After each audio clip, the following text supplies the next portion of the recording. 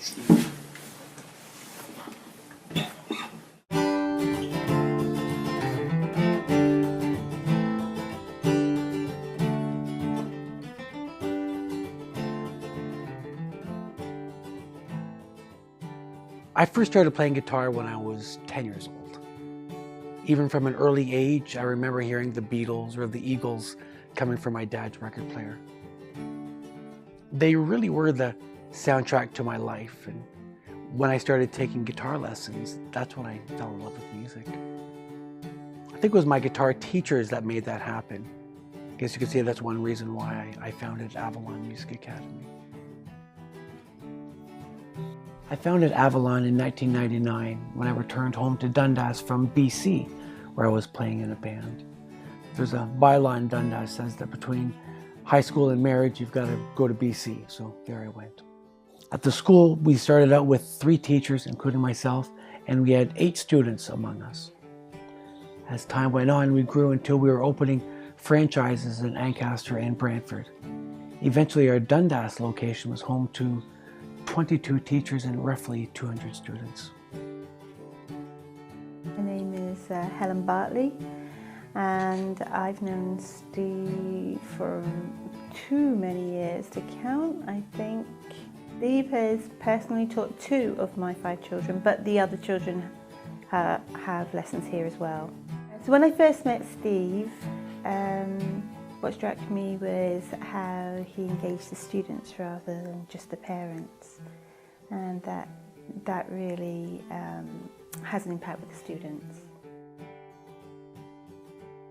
My name is Isabel Richards, and I started taking lessons at Avalon 4 years ago. When Steve teaches, he's really positive and he always challenges you, but never too much that you feel uncomfortable, and it's really fun. If I could use one word to describe Steve as a teacher, it would be that he's really encouraging and he always tells you the good things you're doing first. I've only ever had a handful of students as Avalon grew.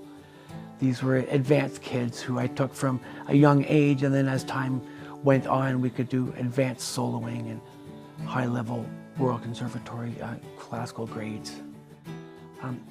That's why I love teaching them. They're good kids. I used to be more hands-on in the day-to-day operations, but that was before my diagnosis. It was the end of September 2013, a regular morning. I drove the kids to school, pulled in the driveway, and my leg was sore.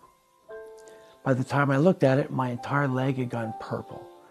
Now, my wife is a neonatal nurse, and she took one look at my leg and said, "You've got a blood clot."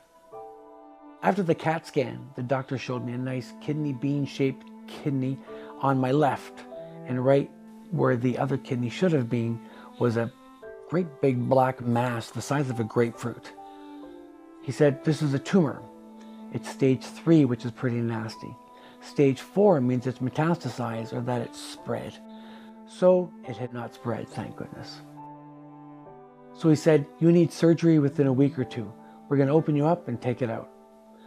A couple of days later, I met with my urologist.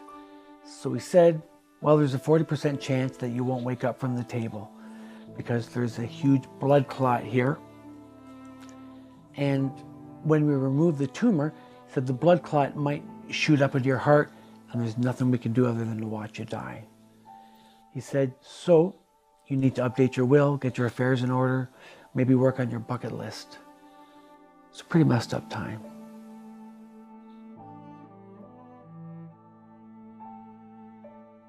The first thing that went through my mind was that I've got so much left to do. I'm totally not ready to die yet. I've got 2 kids to raise. I've got more students who need me. I thought about a lot of the things that I do, and these things need to carry on. That said, things are largely out of my control, so I just have to accept what comes, you know. My wife Isabel and I decided to spend one day only preparing for death. And we did. My brother's a lawyer, so we updated my will. I gave power of attorney to my wife, and then came the music school.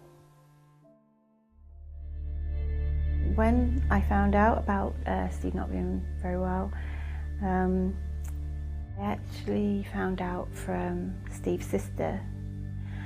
She was coming out of school, out of Dundas Central, and there wasn't anybody around. I was with a friend, and we'd been out for a walk, and Jenny, something didn't seem right. So myself and my friend Heidi, we went over to see if she was okay, because it was really strange.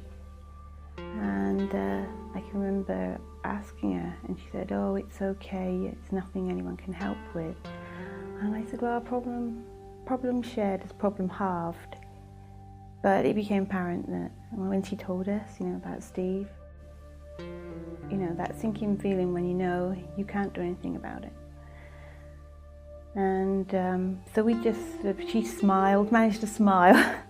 No, she didn't feel like it. And Heidi and I walked away, and we decided that we had to do something. I said, "Who's going to be taking care of the office?" And she said, no one's been in the office for ages. And we were both worried. So she was between jobs at the time, and she said, "I'm going to go in there, I'm going to speak to him." And she did, and so she volunteered for a while, I think a couple of months, where she got a new job. And so we regularly caught up with each other about how things were going, and so I cleared some of my schedule down, and I came every day, but I could only do an hour and a half. And I fell in love with Avalon. You can't help but fall in love with working in a job like this. And teachers are so amazing, and the amount of positivity here is incredible. And people, well, anybody would want to work here. And so I totally understand why this is such an important job for Steve. This is his baby.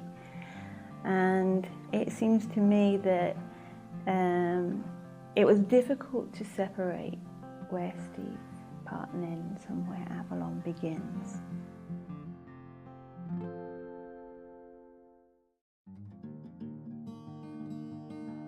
So up until the time that we started filming this documentary, I was waiting to figure out what to do next. And the first day we sat down, and had just gotten my name in to receive a new cutting-edge treatment. The thing is, I have conversations with cancer patients all the time, because the one thing I try to convey to people above all is that after all the meds and everything, you have to have a positive attitude. Most of the time, I feel so positive about this that I feel as if I could will the tumors away and forego all my meds. To which my nurse wife says, "Please don't do that."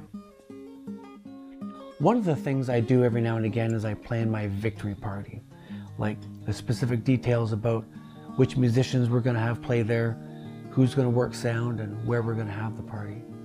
It's a gathering I'm really looking forward to.